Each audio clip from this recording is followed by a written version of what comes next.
ACC Media Days are behind us, and we have a lot to cover on the Jerry and Jerry Show, including a newly minted general manager, ladies and gentlemen, for the Virginia football team and women's basketball. He's got a really, Mr. Jones, a very important role. Also managing the cap. I mean, this is I would say a critical role in the athletic department in this ever-changing world of transfer portal and nomadic college athletics. So nomadic that Virginia Tech do I need to use the word allegedly here? Allegedly sends an assistant coach to I guess alleged is the appropriate term, although it sounds pretty solid. It sounds pretty solid. Again, from the head coach's mouth. Right, okay. So I'll use the word allegedly here, but the head coach of North Carolina Central, this is a crazy story, said during an actual game, Virginia Tech sent an assistant coach to recruit his star running back while the star running back was on the sidelines during live action of a football game. This just boggles my mind. And what's even more boggling is this guy is now in the backfield at UVA. Yeah. Just apparently the coach wasn't too happy about don't blame him. The whole situation, and I'm sure if he had any input, he probably put a bug in his running back, Jamari Taylor's ear, to come to Virginia, although Virginia apparently gave him a pretty nice payday. I'm not sure Tech was prepared to do so. And we're going to talk about recruiting as UVA has got a defensive tackle that was recruited by Virginia Tech. What's going on in Blacksburg? A lot we're going to cover on the program, including play calling responsibilities with Virginia football and what role Tony Elliott would play. Ladies and gentlemen, we are about a month away from Coastal Carolina hitting Scott Stadium, and boy, oh boy, are we excited on the Jerry and Jerry Show. Lynchburg, welcome to the program. Richmond, Virginia, welcome to the program.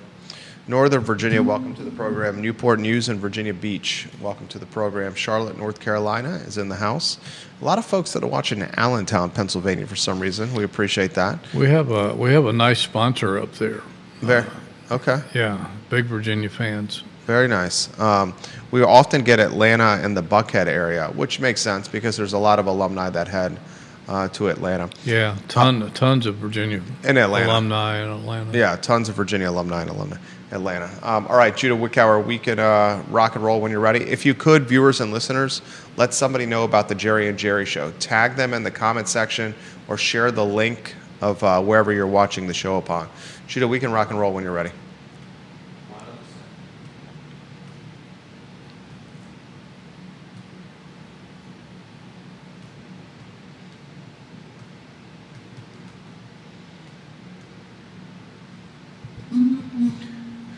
Welcome to the Jerry and Jerry Show. My name is Jerry Miller. Thank you kindly for joining us on a Tuesday morning, in downtown Charlottesville. We are less than 2 miles from Scott Stadium, ladies and gentlemen, where Coastal Carolina will visit this Virginia football team, this embattled Virginia football team, for a Week 1 opener that is a month away. I mean, we are a month away from live action, ladies and gentlemen. Boy, oh boy, does that get us excited. A lot to cover on the program. We have storylines galore with Tony Elliott's football team. We got a new general manager, and this general manager's got a lot of responsibility, not just the GM of the football team, but also women's basketball. And he will run the cap. He'll manage the cap of football, basketball, and baseball. We'll talk about Tyler Jones with Hootie Ratcliffe on the show today. We'll talk Tony Elliott and play calling responsibilities, his role, Tony Elliott, as not just the head coach, Tony Elliott, under fire, but goodness gracious, the offensive coordinator, Des Kitchens, is facing the ire of a lot in the fan base. We welcome Cliff Daisy, who's watching the program on the Eastern Shore. Good morning to you, Cliff Daisy. If you're watching on YouTube, hammer the subscribe button and hammer the thumbs up button for us. Spread the gospel of the show, folks. That would mean the absolute world to us. We'll talk tampering. North Carolina Central's head coach said during his respective media days that Virginia Tech sent an assistant coach to North Carolina Central. And during an actual game, Virginia Tech's assistant coach was actively recruiting North Carolina Central's star running back while on the sidelines. Just completely boggles my mind. what makes the story even more dynamic and more intriguing, that North Carolina Central tailback, recruited by a Virginia Tech assistant coach during the game, ended up bypassing the Hokies and their recruitment efforts and instead chose Tony Elliott and the University of Virginia to continue his collegiate career thanks to a nifty little compensation package offered by Virginia. A lot to cover on the program. Judah Wickhauer is our director and our producer. We love him. If you can go to the studio camera and a two-shot as we welcome the Virginia Sports Hall of Famer, Jerry Hootie Ratcliffe himself. We start with scatter shooting with the Virginia Sports Hall of Famer. Hootie, the show is yours. That was definitely one of the most unusual stories that we've run into in terms of recruiting and the transfer portal and all that stuff, with Jamari Taylor being recruited during a game last November by the Hokies. And obviously he had a pretty good game. He rushed for over 200 yards in that game and scored 3 touchdowns. I guess he was pretty impressive. The Hokies couldn't wait, but it's going to be interesting to see what happens with the NCAA. I guess North Carolina Central didn't file an official complaint because first Tech heard about it was from that media get-together down in Raleigh. They call it the Bill Dooley preseason football media thing. So it must have hit them upside the head like a sack of bricks, too, when they found out about it. Hopefully we'll hear more about it. I'm sure they'll try to keep it as quiet as possible, but it'd be interesting to follow and see what happens here. I've seen some crazy stuff. You've seen some crazy stuff. Never seen an assistant coach from an opposing team go to an actual football game, creep onto the sidelines during the game, and actively try to seduce a young man away from his coach and his team while his defense is on the field and he's catching a breath on the sidelines, drinking some water, and has the oxygen mask on his face. I mean, this is crazy. This is out of Blue Chips. Where's Nick Nolte and Shaquille O'Neal? Exactly. Yeah. It's a new one on me. I thought I'd seen just about it all, but obviously something shocks us every month. And then he goes to UVA. Strange but true, and well compensated, apparently. His coach said he was getting paid $400,000 to come to Virginia, and may not even be the guy in the backfield. May not, although he's pretty talented. He's pretty talented. Yeah, he'll certainly get a lot of playing time, I think. Backfield's loaded.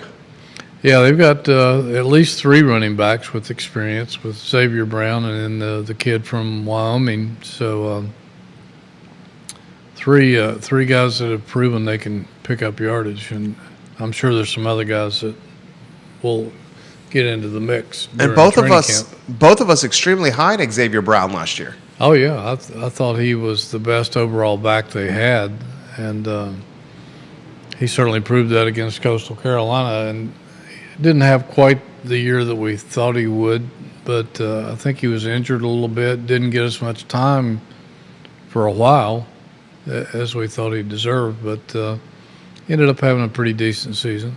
Should have a good year this year. I think so as well. Goodness, we have a lot to cover on the program, guys. Join us in the discussion wherever you're watching the show. Let us know in the comment section of your particular social media platform, and I'll relay your comments, your questions, your location on air to Jerry Ratcliffe, who's covered this football team longer and better than anyone on the beat.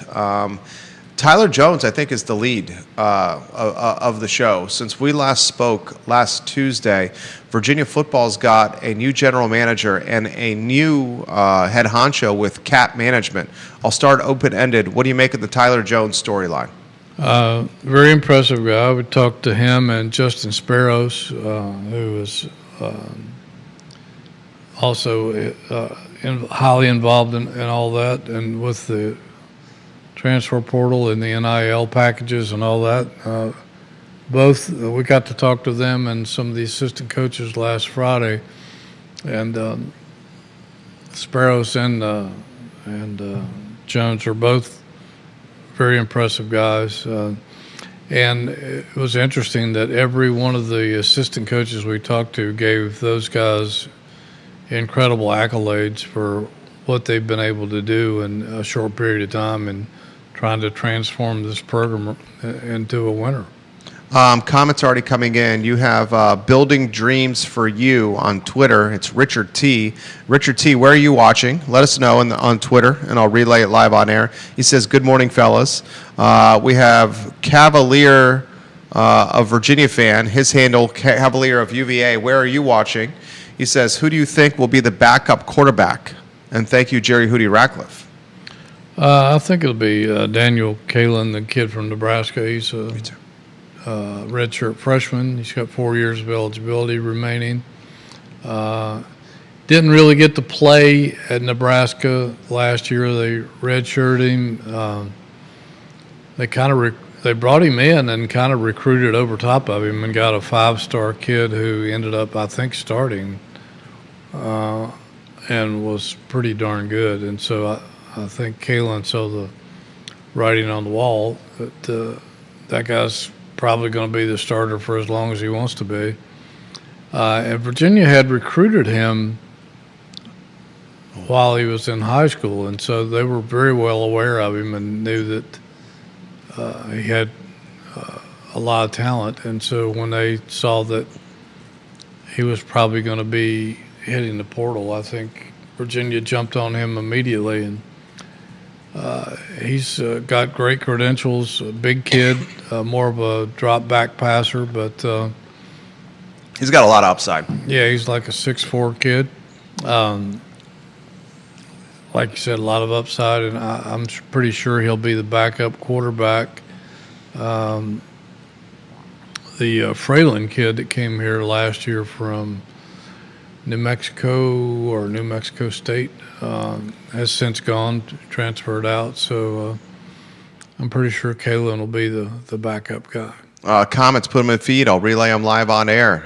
More comments on Tyler Jones. Bill McChesney, welcome to the broadcast. The mayor of McIntyre. All right, break down the Jones news. We were wondering, general manager, when it was going to get announced. Finally announced. The Jones news is not just GM of football, but also women's basketball. Even most importantly, perhaps even more importantly, is cap management. And cap management of football, men's basketball, women's basketball, and baseball. This guy is going to be managing the cap, and explain what that means to the viewers and listeners in this new era of college athletics. Well, everything shifts constantly and will continue to shift until they get some order restored in college athletics. If you want to call it college athletics anymore, it's even Bill Belichick says you might as well call it professional athletics now because it's no longer what it used to be. I think Tyler Jones had kind of acted in that role unofficially before it was made official in terms of football. And so, somebody has to be in control and be aware of how much money they're spending and how much to delve out to players and how much money they've got to work with and how to distribute it, especially with the settlement coming into play now with $20-odd million that needs to be divided between the various sports. I imagine football will get the major piece of that pie, and then men's basketball and the rest, whatever's left, will be delved out to whoever needs it most, I guess. But somebody's got to be in charge of that. I think it's too much for the football or any head coaches to handle that and have the responsibilities, the coaching responsibility. Coaches just want to coach. Right. And recruit. Especially a coach that's on a hot seat. Yeah, and then, the AD's got enough other issues they have to deal with. So it's good to have somebody in there that has a good feel for what the market will bear in terms of, how much do you pay for a top-notch quarterback or not a top-notch quarterback, and have an idea of how much money you've got to work with, how much money you need, where do you get it from, how do you divvy it out. So a lot of responsibility for Tyler Jones and Justin Sparrows, who I think works a lot with the players' agents and trying to figure out, negotiate what it's going to take to get players on board. So both of those guys have their hands full, and it's recruiting is almost like a year-round thing now. You got 2 signing periods for football, plus you've got 2 or 3 portal windows now for guys that want to transfer. So and then you've not only the present recruiting class you're looking at, but 1 or 2 classes down the road that you have to get an early handle on. So that's a ton of work for anybody to have to manage, and these guys are apparently doing a great job. One of the things that struck me the most Friday from talking to several coaches over at the George Welsh Indoor facility, we had a luncheon over there, and was able to talk to several coaches, UVA coaches, and without prompting, each one of those coaches went out of their way to talk about what a great job that Jones and Sparrows have done in attracting and acquiring talent into the football program. And I don't know that I've ever heard coaches gush as much about somebody as much as they did about these 2 guys and what they've done. And to a man, those coaches said, and if I were a Virginia fan, I would be pretty optimistic about this part of it. To a man, each one of those coaches said, the difference between this year and all the other years we've been here, because of those 2 guys and the work they've done, is like day and night. Wow. It's nothing compares to it in the past. So if I were a Virginia fan, that I would be encouraged by what those guys said. Comments continue to come in. We appreciate Rich watching in Appalachia, Virginia. That's significant. It's very significant. Yeah. It blew me away when and again, none of those coaches were prompted in that direction at all. It came right out of their mouths, and you could tell that they were very sincere about it. New era college football, the role the general manager plays with interacting with the head coach. Do we know it yet? I don't know that we're that far down the road yet to where we know. I'm sure they have a good working relationship, and I'm sure that because Jones is a relative newbie at UVA. He's only been here a couple years. Yeah. Was it Northwestern? I believe so. Last employed at Northwestern. I think so. And I'm sure, and it's not this way everywhere, because at Stanford, not Oliver Luck, but his Andrew son, Luck? Andrew Luck, Yeah. is the GM, and he's highly involved in the football program. He brought in Frank Reich to be their head coach, or at least interim head coach, and then at Cal, they brought in another former NFL head football coach to be the GM, who seemed to have a little stronger role than maybe Luck Ron was. Rivera. Ron Rivera. Yeah. But then, I think Luck is pretty involved, but he and Reich are really close. So I think here that the head football coach is still the boss, and but I think that they just have separate responsibilities, and we'll have to work together and I would imagine we'll have to be on a pretty close basis to be able to make this thing work. The interesting, why I asked that, and I'm glad you brought this up. Bob Shada, the mayor of Birdwood, hello. James Watson, he's a UVA grad. Olivia Branch, the Queen of Keswick, hello. Thank you for watching the program. Johnny Ornalis, Stephanie Wells Rhodes, thank you for watching the program. Ron Rivera, head football coach in the National Football League at one time. Most known for what? His time with the Panthers? Probably so, yeah. Yeah. He's the general manager at Cal. With the setup they have at Cal, he's the boss. Yeah. The football coach, Justin to Wilcox, him. answers to Ron Rivera. Yeah. The football coach at Cal answers to the GM, Ron Rivera. I'm curious if we head in that direction eventually. And this is what I'm curious about.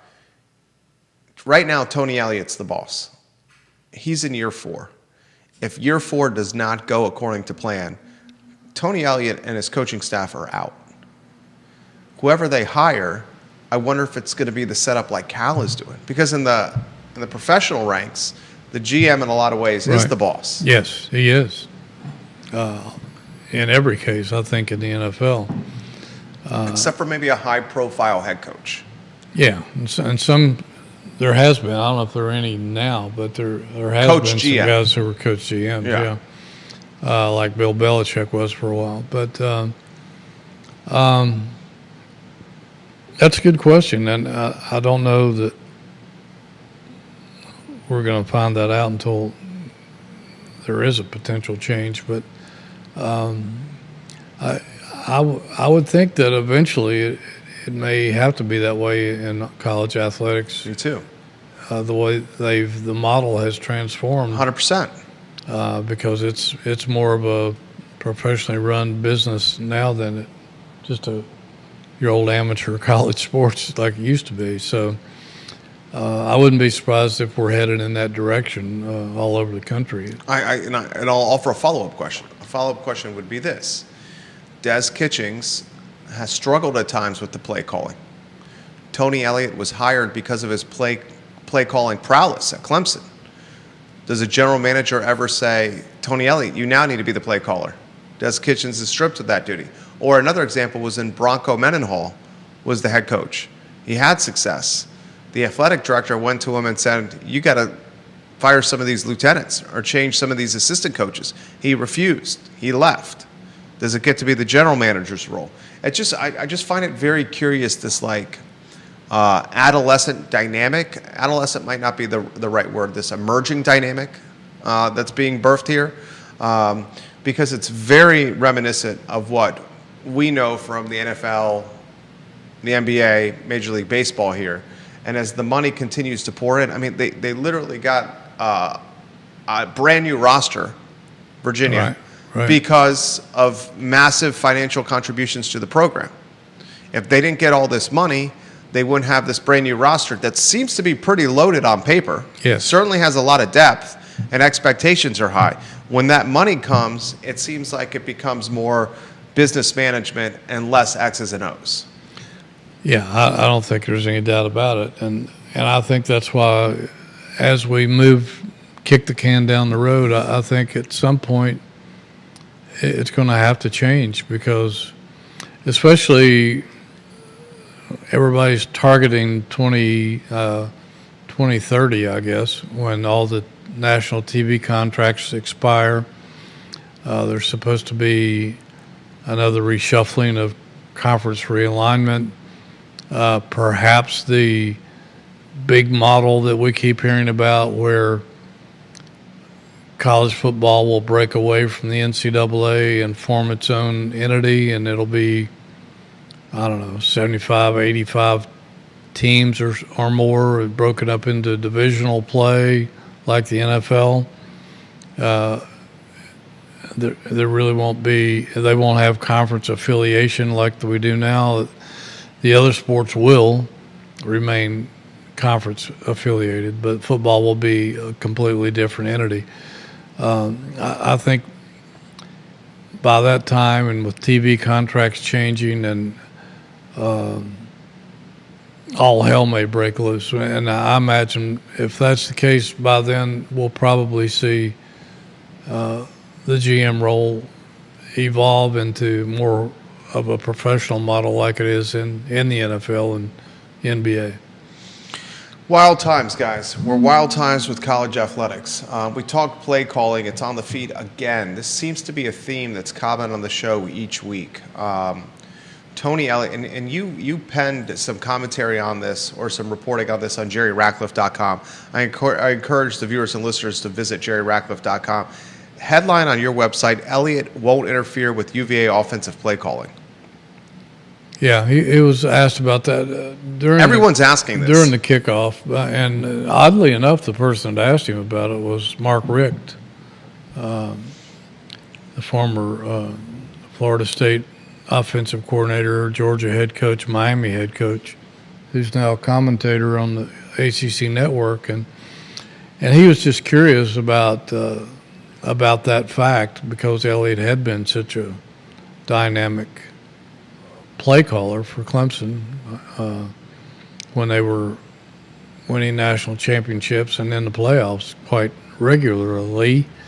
And Mark Richt talked about the dynamic of being a head coach and the main play caller because he at one time had done that, then got away from it, and then when he went back to Miami, started the dual role again of play calling and being head coach, which he found to be kind of overwhelming. But he asked Tony about that, and Tony said that he would prefer to just remain the head coach to oversee the entire program and not devote all of his time to just the offense. And he also suggested that he's been the play caller, the offensive coordinator before, and you don't like people looking over your shoulder all the time, and so he didn't want to do that to Des Kitchens. He has ultimate respect for Des Kitchens, and if you ask him about Des, he says Des knows a lot of football. He's a football fanatic, and he says he knows what he's doing, and I'm going to leave him alone. He doesn't mean he doesn't have veto power over a call or can't address situations more in planning meetings when they're putting together game plans during the week and have more impact in that area. But to actually take over the play calling, I don't think that's in the cards unless his hand is forced and he feels like he has to. Time will tell. I think we're going to know pretty soon as we're a month away from kickoff. Coastal Carolina and Charlottesville. We'll get to that. Training camp starts tomorrow as well. We'll get to that as well. This question is in the feed, and this one is from South Georgia. They say this question. They ask this. Ask Hootie if more money is expected from the general manager. I mean, fundraising. Is the GM expected to lead the fundraising efforts for the program? I'm not sure that the GM is.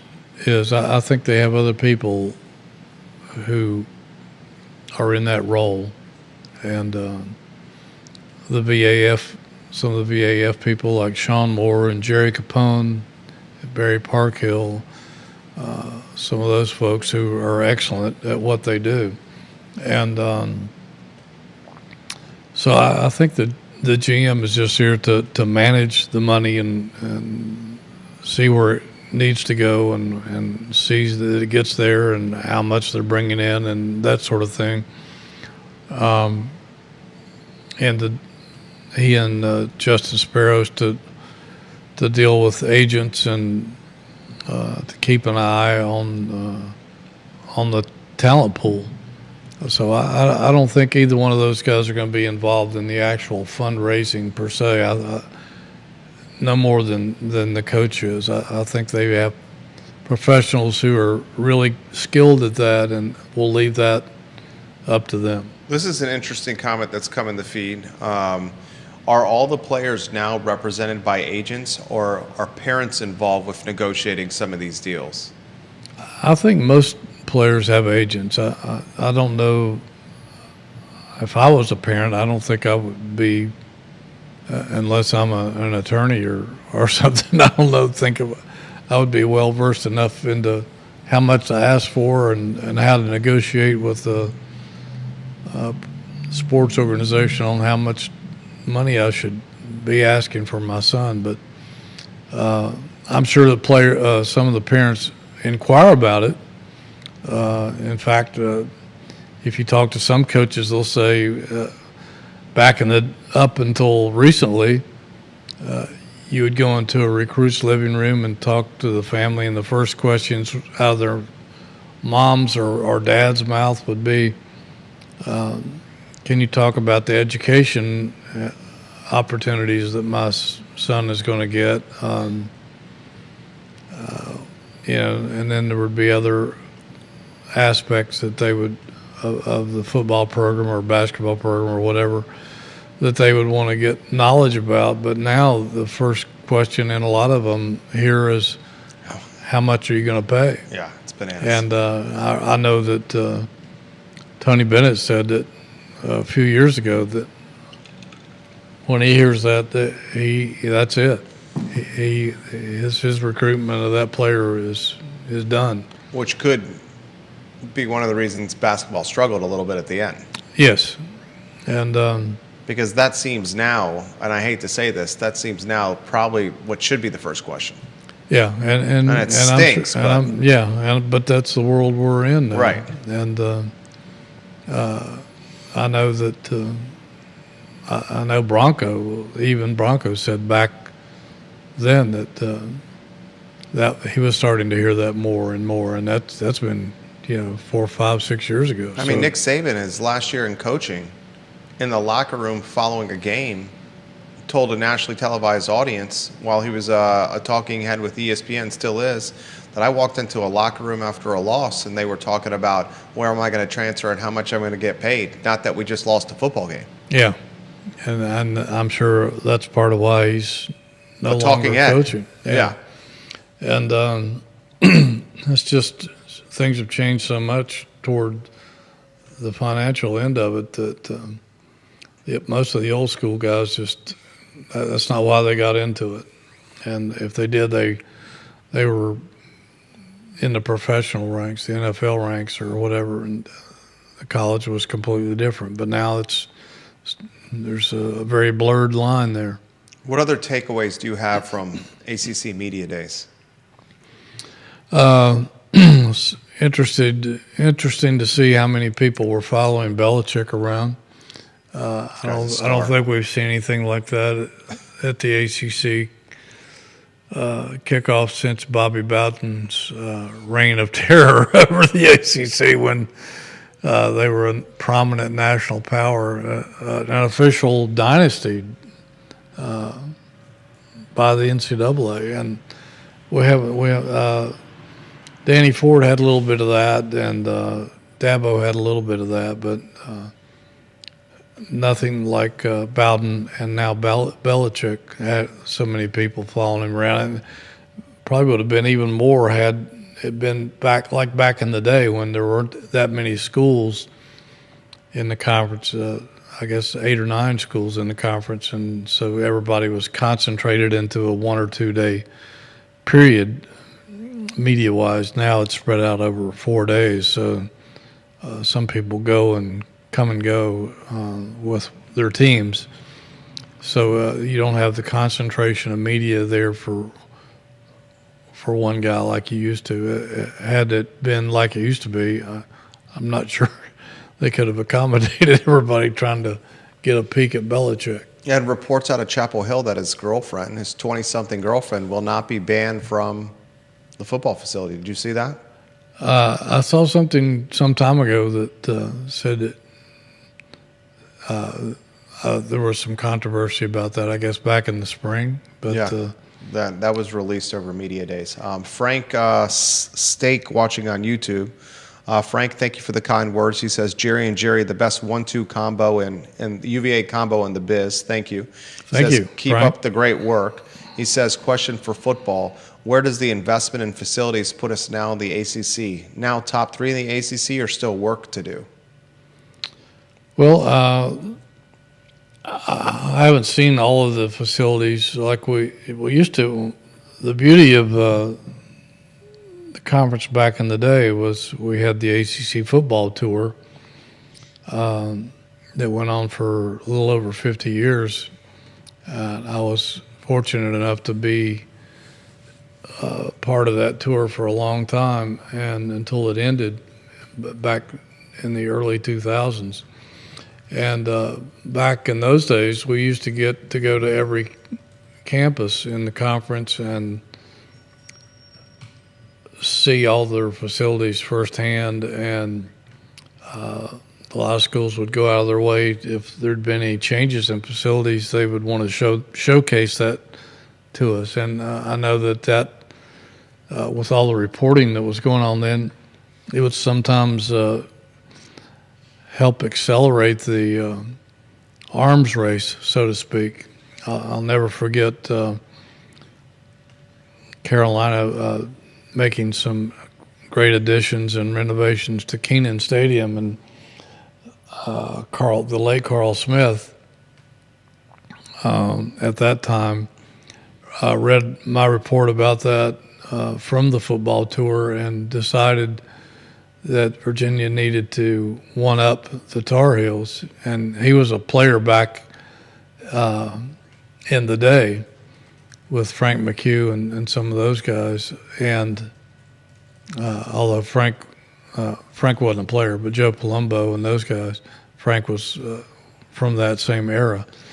But anyway, he wanted to one-up Carolina, and so that prompted him to make the, I think, $25 million donation at the time to vastly improve Scott Stadium. And I remember him, I asked him, I said, how big do you want Scott Stadium to be? And he said, one more seat than Carolina. I love that answer. I love that story. That's a great story. He was a great dude. And South's oldest rivalry. But that's the way it was back then. We don't get to see those facilities now because there are 17 teams in the conference spread out all over the nation. I mean, Frank, we got to be up there. Frank Hart. I think, Robert Hardy made the football donation for the new facility. Yeah, the former UVA rector. Exactly, and Chris Long with the George Welsh Indoor Facility. Those were things that Al Groh would have killed for, and Bronco and Mike London. Things that Al Groh was politicking for. Yeah, and was promised and never delivered. Right. But I think Virginia's got to be way up there. I don't know where they rank. I'd have to take a look because most of these schools continue to build and improve. But I would think that Virginia's got to be way up there, especially with the indoor facility, the Hardy indoor facility that they just opened last year. State of the art. It doesn't have the bells and whistles of Clemson's or Oregon and maybe some of the other schools, but it's got everything you need if you're a football player, and it's top of the line. The indoor facility is great. Scott Stadium is really nice. It's old, but it's quaint, and it's got a nice character and atmosphere to it when there's people in it. They need to do something about that. But I think they're trying. I'll commend Virginia for the fan first ticket pricing. Yeah, they announced fan first ticket pricing for select home games. This was released by UVA Media Relations. UVA's trying to drive fan engagement and attendance. Several early season home football games have been designated as fan first games with reduced pricing. So they know there's an issue. Yeah, and it's good to see them address that, and they did form a fans committee to pick the brains of the fans on what would make their experiences better. So you have to give them credit. They are making an effort to try to solve the problem, but nothing solves a problem like winning, and that's what it's going to take, and not just 1 year, but 3, 4, 5 years back-to-back winning seasons to to get the fans reignited to the way they once were. And I'm not sure just winning seasons is going to be enough either, because Bronco had the program bowl eligible for 5 years in a row, and they still struggled at the gate. So it's probably going to have to take at least a few winning seasons back to back, plus a breakout season to where they can go to a really big bowl game and make a splash in the polls. And I totally agree with that sort of thing. I totally agree with that. I don't think it's just 7 wins. I think it's a marquee victory. Yeah. It's a Virginia Tech win. It's an upset of like a Clemson or a noteworthy team. Yeah, somebody really good. Someone really good. It's a monumental road win in front of a nationally televised audience, something like that. Because I would say now, and it's going to be the case moving forward, I could sit on my couch in the air condition, drinking $2 beer, eating chicken wings from Wegmans with surround sound on an 80-inch television, watching every replay in a recliner. Exactly. And have, in a lot of ways, the same experience. And I don't have to sit in 100-degree heat, drive 2 hours, not drive 2 hours, but fight parking for 2 hours. Fight parking for 2 hours afterwards with uncertainty of how the team's going to perform. Because the worst situation, and you know this as well as anybody, is the worst situation is, all right, we're going to go to a game.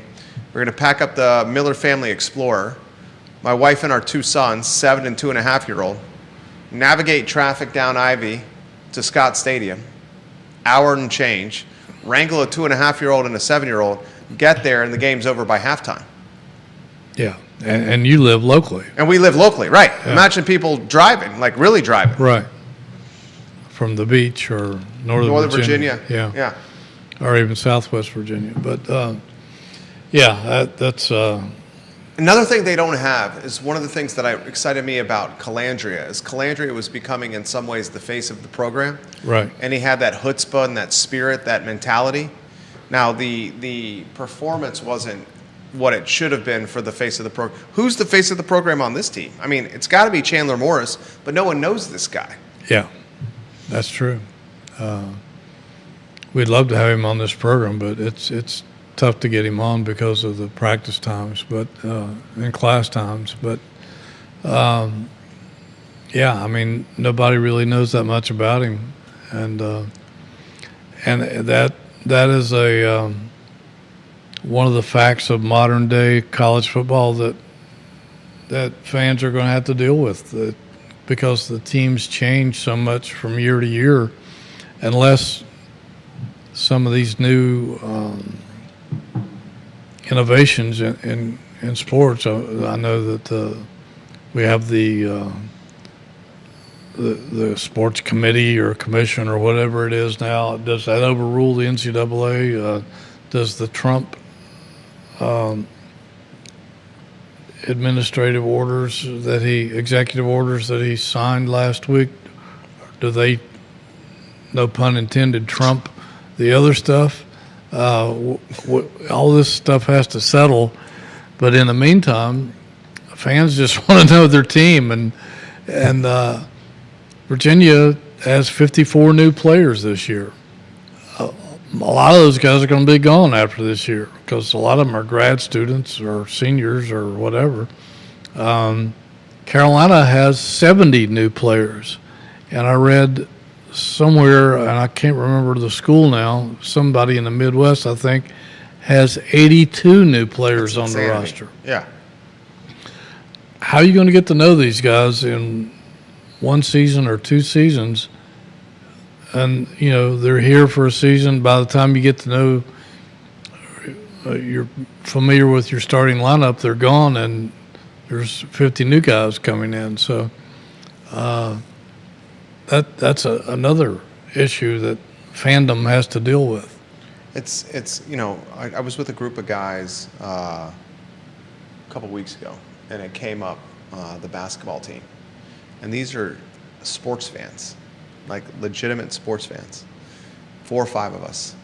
And besides me, not a single guy on the court could name a basketball player.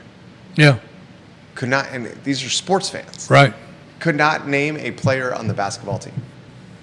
We could do it because we do this, we follow it, but Yeah. couldn't name a single player on the team.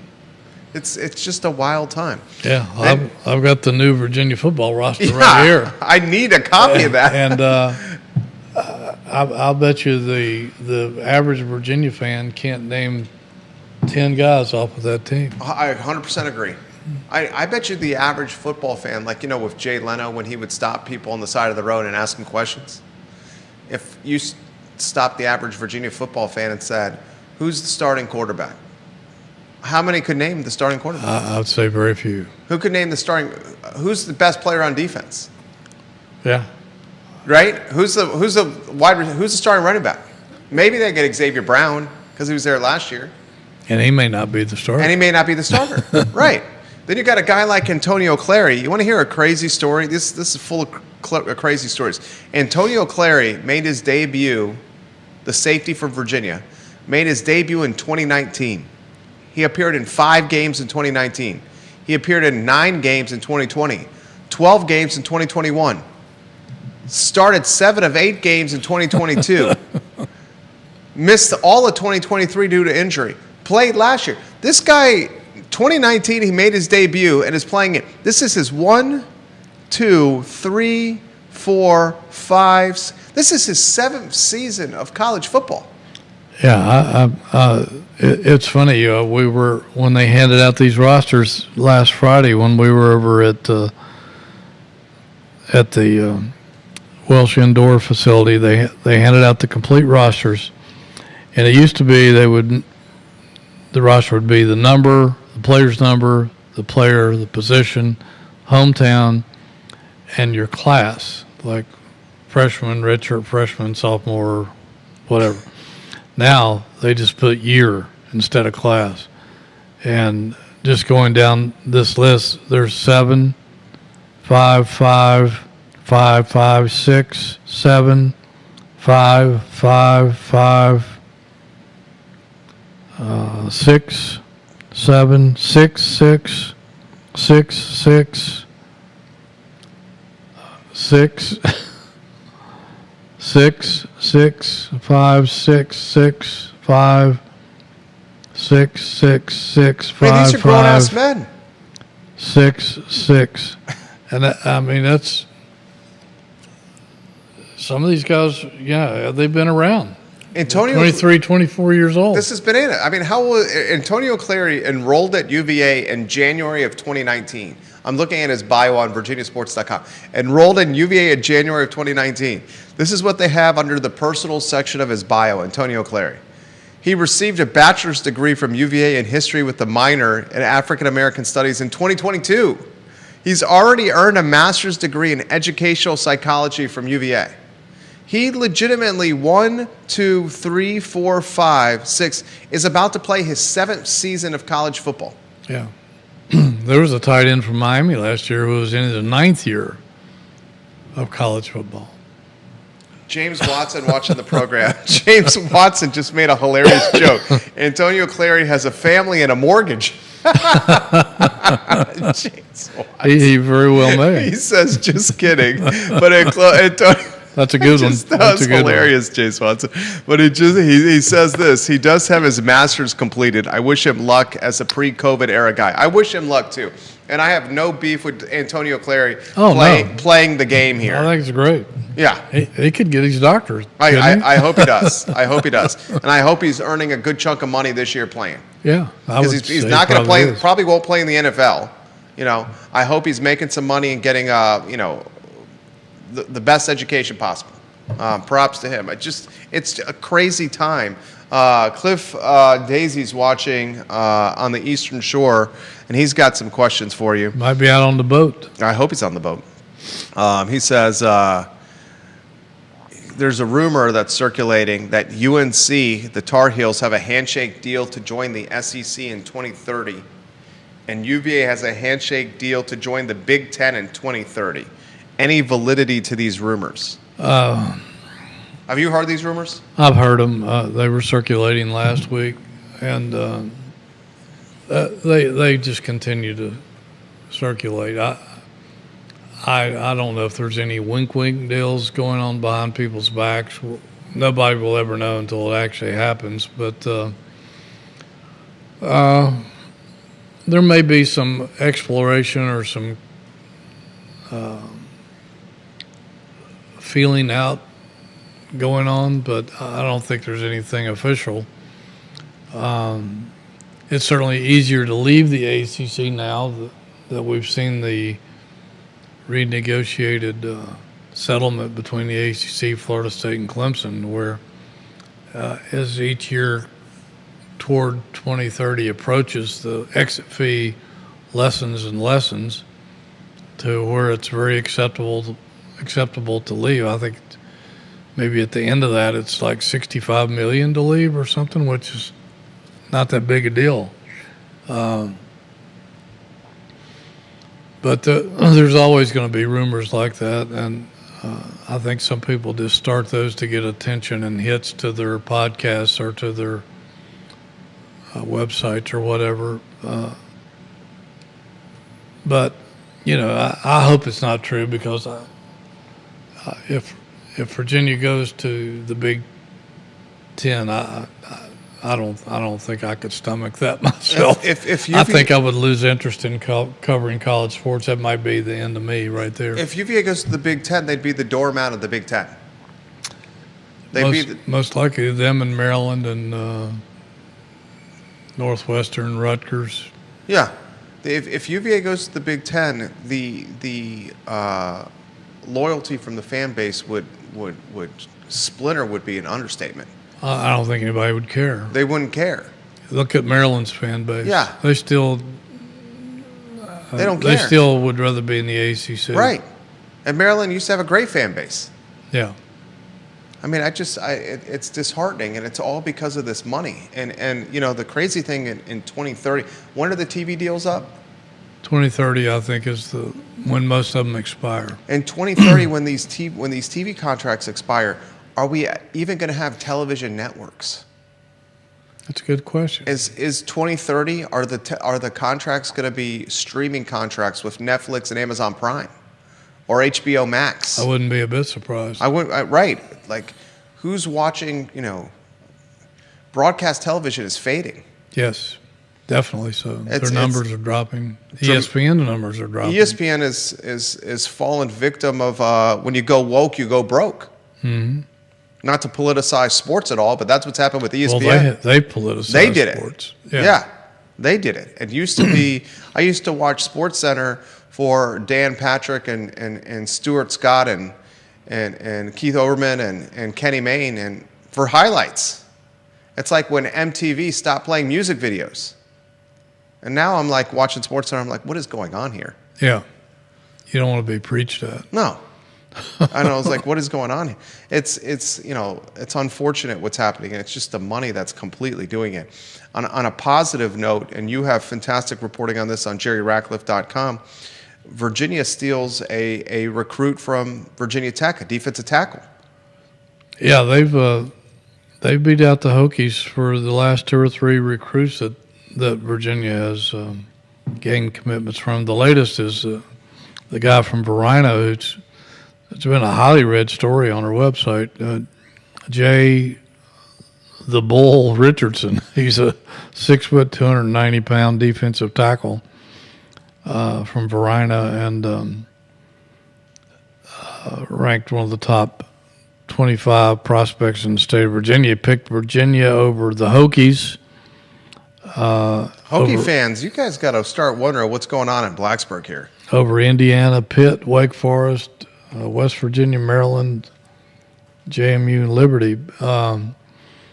And I think he's Virginia's 11th commitment to the 26 class, and he's determined to try to help Virginia recruit Darius Gray, another kid from Richmond, who's the number 1 prospect in the state.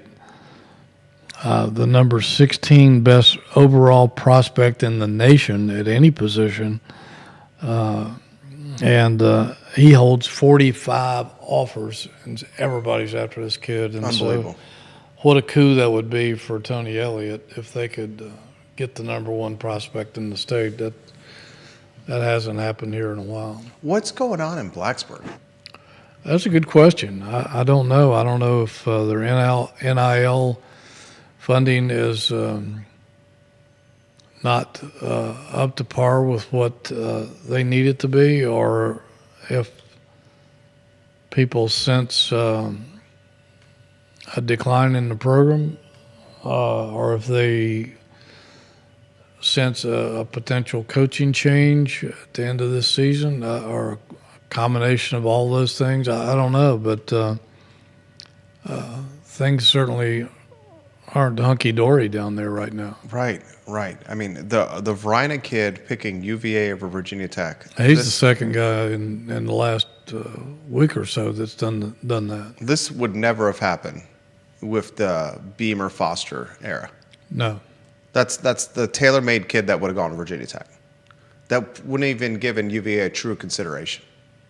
And he's visiting both and picking UVA. Is this money? Is this money talk? It could be money. It could be. Could very well be. Wild times, Hootie. JerryRatcliffe.com. What do you got on the hopper? Going to be writing a ton of football. We'll be visiting training camp tomorrow, talking to Coach Elliott, and is he stressed? Does he show it? Yeah, if he's, it's like the old TV deodorant commercial. If don't let him see you sweat. If he is, he doesn't show it. He's seems to be the same happy-go-lucky guy that we see all the time. His demeanor doesn't change around media at all. He's always friendly and outgoing. Had some great conversations with some of the assistant coaches last week. Taylor Lamb, the quarterback coach, I've got a really nice piece on Chandler Morris, so you can get to know him a little bit more coming up in the hopper. Talked to Terry Heffernan, the offensive line coach, about what I think is probably going to be the most improved facet of the team. Talked to Des Kitchens a little bit, talked to Chris Slade a little bit. And again, we'll talk to Tony Elliott tomorrow and just get some more impressions from him. But tons of football coming your way. How's a couple comments I want to relay to close the program. Vanessa Parkhill is watching in Earleysville.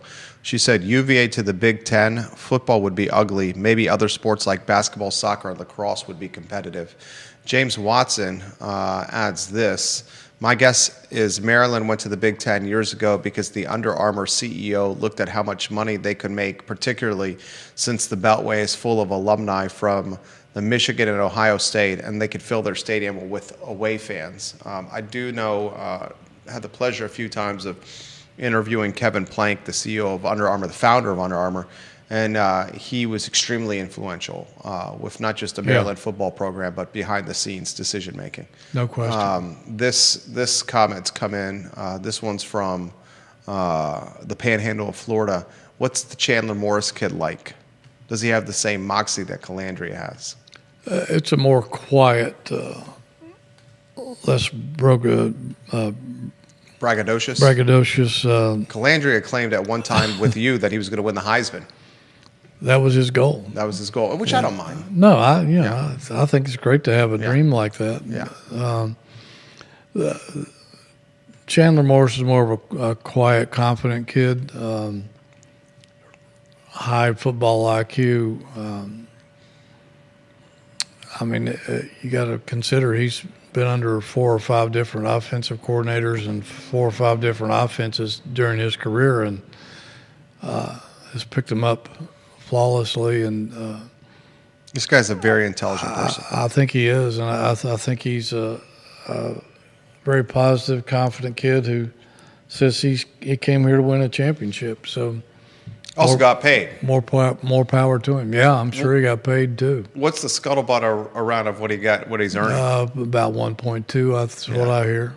Yeah, because Calandria was at 800. It was the scuttlebutt, 800K. Yeah. And Chandler Morris is not going to come in here for crazy times. Great show. So next week we are in August, and we are less than 4 weeks from kickoff, Hootie. Absolutely. It'd be about, less than 4 weeks, August 31st, right? Yeah, yeah. So we'll have a little clearer picture of how things are formulating over there, seeing how these guys click together. Today's show had a lot of meat and potatoes, guys, a lot of content. We encourage you to visit jerryratcliffe.com. We're on the website every single day, first thing in the morning. I also follow Hootie on Twitter. I think his Twitter content is fantastic. Not just football and basketball and UVA and the ACC, but he's very good at highlighting furry creatures like my beloved dogs, his dogs, dogs everywhere. He just got a good feel for quality content, Hootie Ratcliffe. Judah Whitcower's behind the camera. We've monikered him the MVP. Cool under pressure, and the only guy I know that can wear button-down shirts with undershirts and denim jeans in the peak of summer and pull it off without sweating. Judah Whitcower. That's pretty good. Yeah, cooler than the other side of the pillow, as Stuart Scott would say. Yeah, he says he gets the AC blows on him here. That's fine. Yeah, I understand it. I think he's just being coy. Yeah, very coy. I agree. I think he's just a cool dude. He's just a cool dude. Jerry Ratcliffe, Judah Whitcower, yours truly, Jerry Miller. The I Love CVille show, guys, is up at 12:30. So long, everyone.